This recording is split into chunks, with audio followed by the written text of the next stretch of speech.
सभी उम्मीद करता हूँ आप लोग बढ़िया होंगे और अच्छे से अपनी पढ़ाई कर रहे होंगे। तो जैसा कि स्टूडेंट्स आप लोगों को इसमें काफ़ी डिमांड थी कि सर जो है आप कुछ एनआईओएस के बारे में बताइए। तो यहाँ पर मैं आप लोगों को कंप्लीट जानकारी देने वाला हूँ। ठीक है, एडमिशन कौन कौन ले सकते हैं इसमें, इसका एडमिशन कब होता है, इसकी डेट क्या होती है, इसकी फीस क्या होती है, इसका पेपर कब होता है, कहाँ होता है, कैसे होता है, सारी फुल डिटेल आप लोगों को यहाँ पर मिलेगी। ठीक है, एक वीडियो या दो वीडियो हो सकती है इसमें, क्योंकि इसके बारे में डिटेल में बताना थोड़ा लंबा प्रोसेस है। ठीक है, तो मैं एनआईओएस के बारे में आज जो है आप लोगों को यहाँ पर डिटेल लेकर के आया हूँ। तो मैं एनआईओएस के बारे में आप लोगों को डिटेल में बताऊंगा। ठीक है, तो सबसे पहले क्वेश्चन यहाँ पर ये आता है कि सर इसमें एनआईओएस में कौन कौन लोग रजिस्टर कर सकते हैं और क्या 11th 12th किस क्लास के लोग कर सकते हैं। तो चलिए पहले डिटेल में समझते हैं। अभी मैं उन लोगों की बात करूंगा, क्लास 10th और 12th वालों की बात करूंगा। ठीक है, तो यहाँ पर क्या है कि क्लास 10th और 12th के लिए अगर मैं बात करूं तो कौन कौन स्टूडेंट हैं जो इसमें रजिस्टर कर सकते हैं। देखो क्लास 10th की अगर मैं बात करूं, क्लास 10th, तो इसमें जो क्लास 10th सीबीएसई किसी भी बोर्ड के बच्चे हों, चाहे वो सीबीएसई हो, ठीक है, चाहे वो यूपी बोर्ड मतलब बोर्डिंग स्कूल के हों, किसी भी स्कूल के हों, इसमें सभी बच्चे क्या कर सकते हैं, रजिस्टर कर सकते हैं। अब क्यों करना चाहिए, तो देखो जैसे मान लो किसी बच्चे के जो है कंपार्ट आ गए 2 या 2 से ज्यादा सब्जेक्ट में, ठीक है, तो कंपार्ट वाले भी कर सकते हैं, कंपार्ट वाले भी इसमें रजिस्टर कर सकते हैं। ठीक, या कुछ बच्चे ऐसे हैं जिनका रिजल्ट आया है और जिनके मार्क्स से जो वो सेटिस्फाई नहीं है, तो वो लोग भी क्या कर सकते हैं, इसमें एनआईओएस में रजिस्टर कर सकते हैं अपने मार्क्स इंप्रूवमेंट करने के लिए। ठीक है, उनका साल बर्बाद ना हो, इसीलिए यहाँ पर रजिस्टर कर सकते हैं। क्लास 11th और 12th वाले बच्चे भी इसमें कर सकते हैं। अब जैसे मान लो क्लास 12th में वो बच्चे भी कर सकते हैं जिनका कंपार्ट आ गया है, क्लास 12th में वो बच्चे भी कर सकते हैं जिनका कंपार्ट आ गया है 1 या 2 सब्जेक्ट में, तो वो भी अपना इंप्रूव कर सकते हैं। साथ ही साथ वो स्टूडेंट जैसे मान लो उन्होंने मैथ स्ट्रीम लिया था, वो अपनी स्ट्रीम चेंज करना चाहते हैं, जैसे बायो से कर सकते हैं, तो मैथ से यहाँ पर बायो में भी कर सकते हैं। ठीक है, तो वो यहाँ पर रजिस्टर कर सकते हैं क्लास 12th वाले भी। जैसे मान लो उन्होंने सीबीएसई बोर्ड किया है पीसीएम से, अब वो चाह रहे हैं कि हम पीसीबी से करें, तो इसमें आ सकते हैं, पीसीबी से कर सकते हैं। ठीक है, या फिर जैसे किसी का नंबर अच्छा नहीं आया किसी सब्जेक्ट में, तो वो चाहे तो यहाँ से दोबारा जो है इंटर कर सकता है। ठीक, अब इसका एडमिशन का प्रोसेस भी मैं बताऊंगा, सारी चीजें सारी कंप्लीटली जानकारी दूंगा आप लोगों को। तो समझ में आए, तो क्लास 10th और 12th वाले तो कर ही सकते रजिस्टर, क्या और भी क्लास वाले कर सकते हैं? यस, मैं कंप्लीट जानकारी दूंगा कि यहाँ पर और कौन कौन कर सकता है यहाँ पर। ठीक है, रजिस्टर। तो सबसे पहले इसके एडमिशन का प्रोसेस मैं बताता हूँ कि इसके पेपर का प्रोसेस क्या होता है। तो प्रोसेस के बारे में पहले समझते हैं, एनआईओएस के प्रोसेस के बारे में। तो देखो यहाँ पर जो है कौन कौन स्टूडेंट हैं जो यहाँ पर रजिस्टर कर सकते हैं, किस एज के कर सकते हैं, कहाँ से ये वैलिड होता है, सारी जानकारी। एक होता है यहाँ OBE फॉर चिल्ड्रन, कितना 6 to 14 ईयर्स, ये लोग भी रजिस्टर कर सकते हैं। एक होता है OBE फॉर अडल्ट, 2 लोगों के लिए यहाँ पर हो जाता है, एक तो ये 6 से 14 साल के बच्चों के लिए हो गया और एक ये हो गया अडल्ट के लिए। ठीक है, तो OBE ये C लेवल का होता है, इसमें इक्विवेलेंट 8 to 8 स्टैंडर्ड के बच्चे जो है इसमें क्या कर सकते हैं, एडमिशन करवा सकते हैं। OBE लेवल B होता है, इसमें equivalent to 5th standard, 5th standard के कर सकते हैं, इसमें 8th स्टैंडर्ड के। C वाले में 8th स्टैंडर्ड के हो जाएंगे, B वाले में जो है 5th स्टैंडर्ड के बच्चे जो है एडमिशन करवा सकते हैं। उसके बाद A लेवल आता है जो कि 3rd स्टैंडर्ड के बच्चे जो है इसमें एडमिशन ले सकते हैं। ठीक है, अब मैं सीनियर्स में बात करता हूं यहाँ पर। ठीक है, उसके अलावा यहाँ पर इक्विवेलेंट होता है। ठीक है, तो वो मैं इसमें कैंसिल हो गया है आई थिंक, हाँ, तो मैं आगे वाले में दिखा रहा हूं इसमें। ठीक है, और कौन है यहाँ पे, हाँ, ये तो मैंने आप लोगों को जानकारियां दी। ठीक है, तो वोकेशनल यानी अब यहाँ पर 2 भागों में ये डिवाइड हो गया, यहाँ तक तो मैंने बता ही दिया। सीनियर सेकेंडरी और सेकेंडरी यहाँ पर आ जाता है। ठीक है, सीनियर सेकेंडरी में जैसे 10th और 12th के बच्चे हो गए। ठीक, और यहाँ पर साथ ही साथ वोकेशनल के लिए भी होता है। वोकेशनल मतलब जो स्किल डेवलप करने के लिए स्टूडेंट होते हैं 10th और 12th पास आउट, वो भी यहाँ पर रजिस्टर कर सकते हैं। 11th यानी आपका 6th 3rd से लेकर के पूरा 12th पास आउट तक जो स्किल के लिए होता है उसको वोकेशनल बोलते हैं। तो ये लोग भी यहाँ पर क्या कर सकते हैं, एडमिशन ले सकते हैं। ठीक है, चलो इसके बाद में और भी आगे जानकारी मैं आप लोगों को दे रहा हूँ कि कैसे इसमें रजिस्टर करना, उसकी वेबसाइट क्या होती है। तो देखो यहाँ पर NIS में जो है ये 4 प्रोसेस आप लोगों को सामने दिखाए गए हुए हैं यहाँ पर। ठीक है, तो फर्स्ट ऑफ ऑल यहाँ पर आपको जो इसकी ऑफिशियल वेबसाइट है, ठीक, तो NIOS.ac.in the official website of NIOS is, ये आपको दी गई है official website. Visit this website to know more about NIOS, its vision and mission about courses it is. तो यहाँ पर आप क्या कर सकते हो, इस वेबसाइट पर जाकर के NIOS के बारे में जानकारी ले सकते हो। ठीक है, दूसरा यहाँ पर जो है इसमें जो आपके वैकेशन OBE A B और C वाले जो एडमिशन लेते हैं वो इस वाली में जाकर के लॉगिन कर सकते हैं। फिर यहाँ पर जो सीनियर सेकेंडरी वाले आ जाते हैं, जैसे 10th 12th 11th, तो वो लोग जाकर के इसमें लॉगिन करेंगे और इसमें जाकर के अपना एडमिशन करवा सकते हैं। hdmic.nios.ac.in इस वेबसाइट पर आपको जाना है, यहाँ पर क्लिक करना है।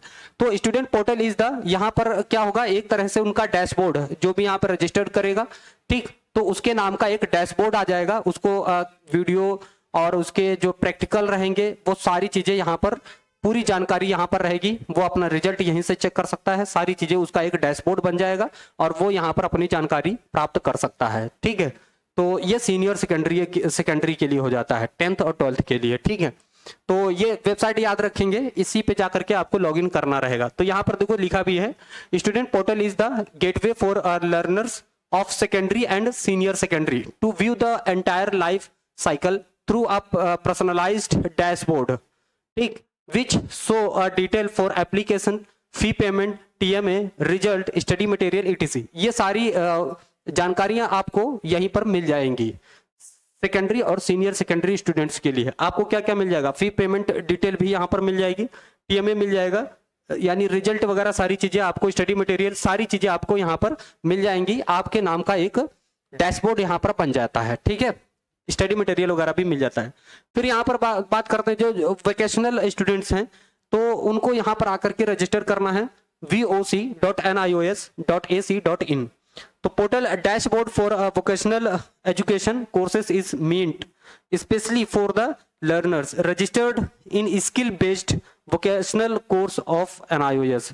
तो ये स्किल बेस्ड कोर्स होते हैं, तो इस पर भी जाकर के आप लोग क्या कर सकते हैं, अपनी जो वोकेशनल स्टूडेंट रहेंगे एजुकेशन के लिए, वो यहाँ पर आकर के अपना रजिस्ट्रेशन करवा सकते हैं। अच्छा, ये जो रजिस्ट्रेशन है ये 5 साल के लिए वैलिड होता है। ठीक है, NIOS में ये रजिस्टर 5 साल के लिए क्या होता है, वैलिड होता है। ठीक, फिर इसके बाद 4th नंबर पे आ जाइए। तो 4th नंबर यहाँ पर है अपने पास, तो यहाँ पर result.nios.ac.in, तो a dedicated portal for the learners to view and print their marks statement showing their achievements in the public and on demand।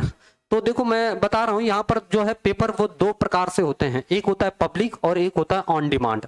Public वाला ये होता है कि कितनी बार होता है, मैं सारी चीजें अभी बता रहा हूँ। तो यहाँ पर एग्जाम का जो प्रोसेस है वो 2 प्रकार से होता है, एक होता है ऑन डिमांड और एक होता है पब्लिक। पब्लिक मतलब जैसे आपका बोर्ड वाले एग्जाम देते हो, जैसे CBSE बोर्ड का हो गया या UP बोर्ड का हो गया, जो भी बोर्डिंग उनकी एक डेट आती है, फिर उस डेट पर जाकर के स्टूडेंट क्या करते हैं, अपना एग्जाम कंडक्ट करते हैं, तो इसको बोलते हैं पब्लिक। ऑन डिमांड होता है कि जब आपकी इनके स्लॉट होंगे कुछ, जब आप उसमें स्लॉट भर सकते हो कि जब आपका पेपर देने का मन है तो वहां पर आप जाकर के दे सकते हो। ठीक है, कि आपको इस डेट में पेपर देना है, उसको बोलते हैं ऑन डिमांड। ठीक, चलो आगे देखते हैं यहाँ पर। तो ये 4 वेबसाइट जो हमने बताई हैं आपको, इन 4 वेबसाइट के अलावा आप किसी भी वेबसाइट पे लॉगिन ना करें, क्योंकि गूगल पे बहुत सी फेक आईडी रहती हैं जिस पे आप जाओगे, पेमेंट वगैरह कर दोगे और आप बर्बाद हो जाओगे। ठीक है, वहां पर कुछ नहीं मिलेगा। बहुत सी गूगल पर फेक आईडी भी रहती हैं, तो इन सभी से बचना है। इन वेबसाइट्स को आप लोग नोट कर लीजिएगा या स्क्रीनशॉट ले लीजिएगा। पहली मैंने बताया था आपको NIOS.ac.in। ठीक, दूसरा सेकेंडरी सीनियर सेकेंडरी के जो लिए जो हमने बताया था तो SDMIS.NIOS.ac.in। तीसरा हमने जो बताया था VOC.NIOS.ac.in। तीसरा हमने बताया, चौथा जो है results.nios.ac.in, यहाँ पर जाकर के इसके अलावा आप किसी भी वेबसाइट पर लॉगिन मत करिएगा, क्योंकि गूगल खोलोगे तो वहां पर बहुत से एनआईओएस के फेक आईडीज मिलेंगी, ठीक है, वेबसाइट्स मिलेंगी। तो आपको क्लियरली इन्हीं पर जाकर के करना है, ठीक। आगे देखते हैं। तो हमने बताया इसके पेपर जो है दो प्रकार से होते हैं, एक होता है ऑन डिमांड और एक होता है पब्लिक। पब्लिक जो पेपर होता है वो साल में 2 बार होता है, ठीक, पब्लिक 2 बार होता है। एक जो फर्स्ट पब्लिक एग्जाम होता है वो आपका अप्रैल टू मई में होता है, फर्स्ट, ठीक। और जो सेकंड पब्लिक पेपर होता है वो अक्टूबर टू नवंबर होता है। एडमिशन पूरे साल होता है, एडमिशन इसमें पूरा साल होता है। पेपर 2 बार होता है, ठीक है। एक कब होता है, अप्रैल और मई में, दूसरा कब होता है, अक्टूबर और नवंबर में। समझ में? तो ये प्रोसेस है। चलिए आगे देखते हैं इसकी फीस का क्या है। तो देखो यहाँ पर उन्होंने कुछ फीस में भी रेस्ट्रिक्शन लगाए हुए हैं कि अगर आप मार्च 16 से 31 जुलाई तक एडमिशन लेते हो तो इसमें कोई भी लेट फीस नहीं देनी पड़ेगी। देखो रजिस्ट्रेशन फीस अलग रहेगी, ठीक, रजिस्ट्रेशन फीस अलग है, ये तो पेनाल्टी है, लेट चार्ज। अगर आप 16 मार्च से 31 जुलाई तक एडमिशन लेते हो तो आपको कोई भी लेट फीस नहीं देनी पड़ेगी। अगर आप 1 अगस्त से 15 अगस्त के बीच में एडमिशन लेते हो तो उसमें आपको 200 रुपये लेट फीस लगेगी। अगर 16 अगस्त से 31 अगस्त के में आप अगर एडमिशन लेते हो तो आपको 400 रुपये लेट फीस लगेगी। 1 सितंबर से 15 सितंबर के बीच आप रजिस्ट्रेशन करते हो तो प्लस फीस प्लस ये लेट फीस दोनों आपको देनी पड़ेगी, ठीक। ब्लॉक 2 में आ जाओ। 15 सितंबर से 31 जनवरी तक आप एडमिशन लोगे तो कोई भी लेट फीस नहीं देनी पड़ेगी। 1 फरवरी से 15 फरवरी के बीच तो 200 रुपये लेट फीस लगेगी, ये अगले साल वाली होती है। 16 जुलाई से 18 फरवरी तक आप लोगे तो 400 रुपये लेट फीस। 1 मार्च से 15 मार्च तक 700 रुपये लेट फीस, ठीक है। तो इस टाइप से ब्लॉक 1 ब्लॉक 2 ये आपको दिए गए हैं यहाँ पर, ठीक है। और इसी तरह से वो और अभी आगे जो है इसका रजिस्ट्रेशन होता रहता है, तो नो डाउट ये तो मैंने बता ही दिया, block first and block second, okay, ये भी मैंने बता दिया। हाँ, अब इसके बारे में देखेंगे। तो यहां पर स्ट्रीम 1 में कौन कौन आ जाता है। स्ट्रीम 1 में क्या क्या जाता है, फ्रेश लर्नर्स जो फर्स्ट टाइम क्या करते हैं, यहाँ पर लॉग इन करते हैं फर्स्ट टाइम, तो एलिजिबल फॉर 9 पब्लिक एग्जामिनेशंस। 9 बार आप पेपर दे सकते हो एनआईओएस में, 5 बार, है ना, 5 साल के लिए वैलिड होता है, और जो है 1 साल में 2 बार होता है। तो आप 9 बार क्या कर सकते हो, यहाँ पर पेपर दे सकते हो on demand examinations. Tutor marked assignment आपको देने पड़ेंगे, टीएमए जिसको बोलेंगे, personal contact programme, PCP, study material, ये सारी चीजें आपको यहाँ पर प्रोवाइड की जाएंगी। Stream first for fresh learners की बात करें, और ठीक है, फिर यहाँ पर आ जाओ स्ट्रीम 2। इसमें क्या होता है, learners who could not clear their course secondary और senior secondary from any recognised board and want to appear in the public exams in NIOS to save their academic year.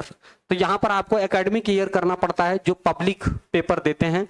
TMA not allowed, no PCP, यहाँ पर दोनों ही allowed नहीं होता है, TMA ना तो PCP.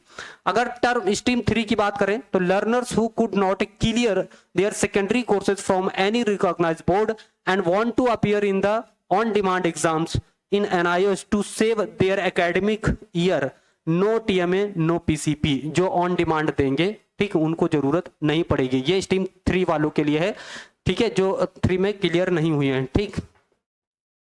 यहाँ पर stream 2 learners failed from recognised board या स्कूल, अगर कोई भी लर्नर्स है जो स्ट्रीम 2 में फेल है किसी भी बोर्ड से, तो वो यहाँ पर कर सकता है। स्ट्रीम 3 में on demand exams for secondary, ठीक, यहाँ पर भी on demand exams for senior secondary. Learners for stream में बात कर रहा हूँ, not clear their senior secondary courses from recognised board and want to appear in the on demand exams in NIOS to save their academic year on no TMA, मतलब आपको practical वगैरह कोई भी चीज यहाँ पर कंडक्ट नहीं करनी पड़ेगी, ठीक है। तो केवल स्ट्रीम फर्स्ट वालों के लिए है ज्यादातर कंडीशंस। तो अभी तक की तो हम लोगों ने यहाँ तक इतना बताया है। अगर आपको और डिटेल में चाहिए, ठीक है, तो नीचे कमेंट करो कि जो भी आपको पूछना है, जो भी आपको जानकारी चाहिए, तो हमारे नीचे जो है कमेंट करो, और उसमें आपको जो भी डाउट है वो आप क्लियर कर सकते हो, ठीक है। तो इस टाइप से और भी आपको डिटेल में जानकारी इसकी मिलती रहेंगी। अगर आपको रजिस्ट्रेशन वगैरह कुछ भी कराना है तो कांटेक्ट कर सकते हो। हमारा जो है नंबर है 8896560536। अगर आपको कोई भी डाउट है या कुछ भी है तो यहाँ से भी आप कमेंट करके पूछ सकते हो, ठीक है। तो मिलते हैं अगले वीडियो में और भी जानकारी के साथ में, ठीक है। Thank you, best of luck.